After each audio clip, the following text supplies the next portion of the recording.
আমাদের শপথের 5 মিনিট পরেই আমাদের নেতা জনাব তারেক রহমান সাহেব আমাদেরকে নিয়ে আলাদা একটা কক্ষে বসলেন। আমাদের বিএনপি মনোনীত যতগুলো এমপি সবাইকে নিয়ে একান্ত দূরে দরজা বন্ধ করে আমাদের সাথে 1 ঘন্টা সময় কাটালেন। নসিহতমূলক কিছু কথাবার্তা বললেন, ওনার কি প্ল্যান, উনি কি চান, আমাদের কি করণীয়। এর মধ্যে 2টা কথা বললেন যে আমার প্রথম ইচ্ছাটা আপনাদের কাছে প্রকাশ করি, আপনারা কি আমার ইচ্ছাটা পূরণ করবেন? তো এই 200 জনই তো চিৎকার দিয়ে উঠছি আমরা, আর এটা বলেন কি আবার করবো, মানে জীবন জানাবো। প্রথম ইচ্ছাটা হলো এই যে এমপিরা ট্যাক্স ফ্রি গাড়ি নেয়, এটা আইন করে বন্ধ করতে চাই। আর দ্বিতীয় ইচ্ছাটা হলো এই যে এমপি হলেই পরে ঢাকাতে একটা প্লট বরাদ্দ নেয়, এটা আর হবে না। কি বলেন? একজন এমপির সাথে কিন্তু এখানে ঘটনা প্রায় 10 কোটি টাকার ঘটনা। একটা প্লট আর একটা ট্যাক্স ফ্রি গাড়ি 10 কোটি টাকা হবে। আমরা সবাই 2 হাত তুলে সম্মতি দিয়ে দিছি।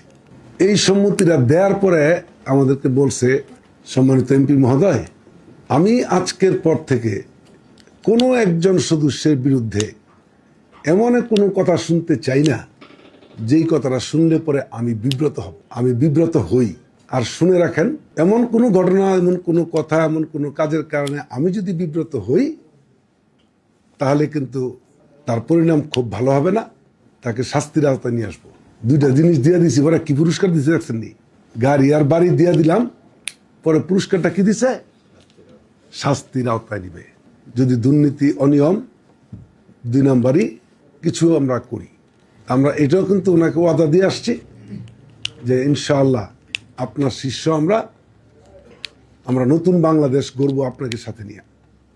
আচ্ছা, আমরা যে কথাগুলি দিয়ে আসছি, আমরা কি ঠিক করছি না ভুল করছি ভাই? একটু জোরে বলি,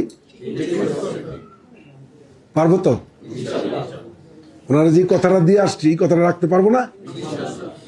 জিরো টলারেন্স। আগের যে কোনো সরকার প্রধান আর আমাদের আজকের যিনি সরকার প্রধান, একটু ডিফারেন্স মনে হচ্ছে না? চলনে, বলনে, আচরণে, কথনে, ওনার প্রত্যেকটা কথা মনে হয় এটাকে ভাব সম্প্রসারণ করা যাবে। 2টা লাইন রে 2 পাতা লিখা যাবে, ভাব সম্প্রসারণ করে কথা বলে। আল্লাহ ওনাকে ওইভাবে তৈরি করে ফেলছে।